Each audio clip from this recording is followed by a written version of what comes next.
کیا آپ جانتے ہیں کہ قوم لوط کی بدکاری کی وجہ سے اللہ نے ان کو عذاب الہی سے نیست و نابود کر دیا؟ حضرت لوط علیہ السلام کی قوم ایک ایسی قوم تھی جس کا کردار تاریخ کا سیاہ باب بن چکا ہے۔ وہ قوم اپنی بدکاری، بے حیائی اور گناہ میں غرق ہو چکی تھی۔ اللہ کی طرف سے بھیجے گئے حضرت لوط علیہ السلام نے بار بار اپنی قوم کو نیک راہ پر آنے کی دعوت دی، لیکن ان کی نظریں صرف ظلم و فساد اور برائی پر تھیں۔ ان کی بدکاری کا ایک بڑا حصہ ہم جنس پرستی تھی، جسے اسلام میں نہ صرف گناہ بلکہ بڑی لعنت سمجھا جاتا ہے۔ شیطان یہ سب کچھ کرنے کے پیچھے تھا۔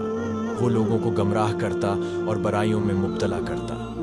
اللہ تعالی نے حضرت لوط علیہ السلام کو حکم دیا کہ اپنی قوم سے الگ ہو جائیں، اور جیسے ہی وہ اور ان کے پیروکار وہاں سے نکلے، اللہ نے ان کی قوم کو تباہ کر دیا۔ زمین کا سینہ چاک ہوا اور ان پر پتھروں کی بارش ہوئی جو ان کی مکمل تباہی کا باعث بنی۔